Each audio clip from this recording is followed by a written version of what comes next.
No suelo contar historias personales a mis pacientes. La consulta no es el lugar para eso. Pero hay una historia que me viene a la cabeza cada vez que alguien me pregunta si se puede evitar la demencia. Y no es un caso de manual. Es algo que vi con mis propios ojos, durante más de 20 años. No se trata de una paciente mía, sino de dos hermanas. Una, con deterioro cognitivo progresivo desde los 76. La otra, lúcida, ordenada, con memoria precisa y conversación clara, hasta el día en que murió a los 97. Y lo que marcó la diferencia no fue el ADN. Ni la alimentación. Ni el dinero. Fue una costumbre diaria. Tan simple que casi nadie le da importancia. Pero tan poderosa, que yo mismo la practico desde entonces. Las dos hermanas se llamaban Mercedes y Amalia. Mercedes era mi paciente. La vi por primera vez cuando tenía 74 años. Ya presentaba algunas señales, olvidos leves, dificultad para encontrar palabras, pequeños cambios de carácter. Al principio no le dio importancia. Es la edad, doctor. Todos nos volvemos despistados. Pero yo sabía, y ella también lo intuyó, que no era solo eso. Durante los siguientes 5 años, Mercedes pasó por todas las etapas. Desorientación leve. Pérdida de autonomía en actividades básicas. Episodios de confusión. Y, finalmente, dependencia total. Fue duro de ver. Mercedes había sido una mujer activa, elegante, con opinión. Y ver cómo la enfermedad le robaba poco a poco la identidad fue, sinceramente, devastador. Lo que me llamó la atención fue que su hermana Amalia venía a todas las citas. No vivía en la misma casa, pero se encargaba de la gestión médica, de las decisiones, de acompañarla. Amalia tenía solo 2 años menos. Y sin embargo, era otro universo. Venía con su cuaderno, su bolso de tela, sus gafas limpias y una mirada clara como el agua. Recuerdo que una vez, después de una cita especialmente difícil con Mercedes, Amalia se quedó un momento más en la consulta. Suspiró y me dijo: ¿Sabe qué es lo peor, doctor? Que a veces me mira como si no me reconociera. Y después me sonríe como si sí. Es ese intermedio, lo que más duele. No supe qué responder. Solo le pregunté cómo estaba ella. Se encogió de hombros. Bien. Haciéndolo de siempre. Ya sabe, mi rutina no cambia. Fue esa palabra, rutina, la que me llamó la atención.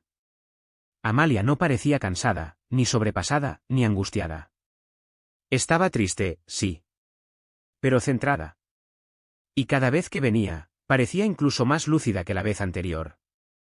No exagero. Tenía 85, luego 87, luego 90 años. Y seguía hablando como una profesora jubilada. Con frases completas, ideas claras, memoria intacta. Un día me atreví a preguntarle: Amalia, ¿usted qué hace para estar así? Se rió. ¿Así cómo? Tan lúcida. Tan presente. Tan, usted. Pensó un momento. No sé. Quizás porque nunca dejé de escribir. Esa frase, tan simple, me dejó helado. ¿Escribe? ¿A qué se refiere? Escribo cada día. Desde hace 60 años. A mano. A veces una carta, a veces un recuerdo, a veces solo lo que hice. No es un diario. Es más como un espejo. Si no escribo, me pierdo. Desde entonces supe que ahí había algo. Investigué por mi cuenta. Leí artículos, estudios, observaciones clínicas. Y encontré que lo que Amalia hacía, escritura manual cotidiana, no era solo una manía entrañable. Era un ejercicio cognitivo potentísimo. Al escribir, uno no solo activa la memoria. También el lenguaje, la motricidad fina, la planificación, la estructura narrativa, y, sobre todo, la conciencia del presente. Amalia escribía como quien respira. Y eso, con los años, se convirtió en una especie de armadura invisible. Mercedes, en cambio, nunca había tenido hábitos mentales estables. Veía mucha televisión. Dormía mal. Hablaba poco. Y lo que más me preocupaba, no tenía ningún ejercicio mental diario. No leía, no escribía, no resolvía crucigramas, no charlaba por teléfono. Vivía en un piloto automático. Y eso, aunque no lo queramos ver, es terreno fértil para el deterioro. Amalia me dejó leer uno de sus cuadernos. No había poesía, ni frases profundas. Solo anotaciones simples. Hoy me acordé de la receta de lentejas de mi madre. Creo que olvidé la parte de laurel. Vi a una vecina nueva. Me miró como si ya nos conociéramos. No sé si saludar o esperar. Pensé en llamar a Clara, pero luego me distraje mirando el cielo. Qué raro eso de estar viva a los 92. Leí 3 páginas. Y supe que esa mujer tenía más presencia de espíritu que muchos jóvenes. Esa fue la gran diferencia. 2 hermanas. Mismo origen. Misma genética. Mismo entorno. Una se apagó desde dentro. La otra mantuvo la luz encendida cada día, a fuerza de escribir su forma de ver el mundo. Y yo, fui testigo de ambas. Amalia nunca dijo que su escritura fuera importante. No hablaba de ella como de una terapia. Ni como de un deber. Ni siquiera como un hábito saludable. Ella lo hacía porque sí. Porque lo necesitaba. Porque le daba forma a su día, a su pensamiento, a su soledad. Y quizás fue justamente esa naturalidad lo que la mantuvo tan lúcida durante tanto tiempo. Cuando Mercedes ya no podía reconocer ni a sus propios hijos, Amalia seguía viniendo a la consulta con puntualidad, hablando con claridad, y tomando decisiones difíciles sin perder el control emocional. Yo no dejaba de admirarla. Una vez me dijo: «Doctor, ¿sabe cuál es el problema? Que nadie nos prepara para ver morir la mente de alguien que amamos mientras el cuerpo sigue ahí». Y tenía razón. Ese duelo silencioso, progresivo, donde cada día se pierde un poco más, es insoportable si no tienes con qué sostenerte. Y ella se sostenía con sus palabras. A veces me preguntaba si escribía por escapismo. Pero no. Amalia no se evadía. Estaba muy presente. Con los pies en la tierra. Lo que hacía era acomodarse por dentro, ordenar su mundo, para no quebrarse por fuera. No acumulaba rabia, ni dramatismo, ni culpa. Tenía sus momentos de tristeza, claro. Pero siempre encontraba cómo expresarla antes de que se le pudriera dentro. Con el tiempo, su escritura se volvió más introspectiva. Menos anécdotas, más observaciones. Recuerdo una vez que me leyó un fragmento, sin darme contexto. Solo lo sacó de su cuaderno y lo compartió. Hoy me costó encontrar palabras. Pero me di cuenta de que es porque hoy no he hablado con nadie. Qué fácil es irse borrando sin que nadie lo note. Me impactó profundamente. Porque era una verdad que pocos se atreven a escribir. Y ella no solo la pensaba. La dejaba registrada. Cuando cumplió 95 años, le ofrecieron participar en un pequeño proyecto de biblioteca local, leer sus cuadernos a otros mayores. Se negó. Lo que escribo no es para enseñar. Es para sostenerme. Pero les regaló algunas frases que había seleccionado. Yo estuve allí ese día. Un grupo de personas escuchaba en silencio. Y recuerdo que, después de leer uno de sus textos, una señora del público, de unos 80 años, levantó la mano y dijo: «Yo también escribía. Pero dejé de hacerlo. Pensé que era una tontería». Amalia le respondió con esa voz suya, firme y sin pretensión: «No es una tontería si te mantiene despierta». En una sociedad donde todos buscan cómo no envejecer, Amalia me enseñó cómo hacerlo bien. No pretendía ser joven. No luchaba contra el tiempo. Simplemente decía: «Yo estoy aquí», y cada vez que ponía su pluma sobre el papel. No tenía redes sociales. No hacía meditación. No leía autoayuda. Pero tenía su cuaderno. Y con eso le bastaba. Un día la visité en su casa. Mercedes ya había fallecido. Ella vivía sola, en un piso modesto pero cuidado. Tenía luz natural, plantas en la ventana, y una mesa con una taza de té. Nos sentamos a conversar.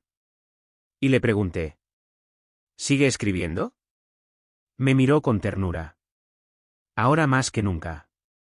Cuando una se queda sola, las palabras son abrigo. Me mostró un cuaderno nuevo, con fecha reciente. Escribía con letra clara, pausada, sin errores. ¿Y qué escribe ahora? Pregunté. Cosas pequeñas. Pero reales. Como el miedo de perder un recuerdo bonito. Si lo escribo, no se me escapa. No hay resonancia magnética que pueda medir lo que el alma necesita. Pero yo estoy convencido de que Amalia conservó su mente, no por suerte, sino porque la cuidó como se cuida una planta, con luz, con espacio y con constancia. Y su cuaderno era eso. Su tierra firme. A los 97 años, Amalia falleció en su casa. Sentada en su sillón, con una manta sobre las piernas y un cuaderno a medio llenar sobre la mesa. No fue una muerte trágica. Fue limpia. Callada. Como si simplemente hubiera cerrado el libro. No he dejado de pensar en Amalia desde que murió. Y no por nostalgia. Ni porque fuera una paciente destacada. Sino porque ella me enseñó una forma de vivir que muy poca gente practica. Y casi nadie valora a tiempo. Después de su muerte, una de sus nietas vino a recoger sus cosas. No sabía mucho sobre los cuadernos. Solo dijo: mi abuela siempre escribía, pero no nos dejaba leer nada. Decía que era su manera de ordenar la cabeza. Le ofrecí uno de los cuadernos que había dejado en el centro de salud como copia. La nieta lo abrió, leyó una página al azar, y se quedó en silencio. Nunca imaginé que tuviera tanto dentro. Siempre fue tan discreta. Y entonces entendí lo más importante.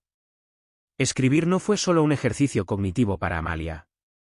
Fue también una forma de mantener su identidad intacta, de proteger su voz en un mundo que muchas veces olvida a los mayores. Con los años, he visto cientos de personas luchar contra el deterioro mental. Algunos con recursos. Otros con ayuda. Muchos en soledad. Y todos con miedo. Y aunque no hay fórmulas mágicas, sí hay algo que marca la diferencia. La forma en que usamos, o descuidamos, nuestra mente cada día. No con grandes gestos. No con tecnologías. Sino con pequeños rituales de atención. Con un lápiz. Con papel. Con 10 minutos de pausa para escribir: hoy estoy aquí. Hoy sigo pensando. Desde que conocí a Amalia, lo recomiendo más que nunca. A mis pacientes. A sus hijos. A quien quiera escuchar. No por nostalgia del papel. Sino porque poner en palabras lo que sentimos, lo que observamos, lo que recordamos, es la mejor forma de no desaparecer antes de tiempo. Amalia no vivió para enseñarnos nada. Pero lo hizo. Y yo, que he dedicado la vida a curar cuerpos, aprendí de ella cómo cuidar lo que no sale en los análisis. El alma pensante. Hoy tengo más de 70 años. Y cada mañana, antes de salir de casa, escribo 3 líneas en un cuaderno.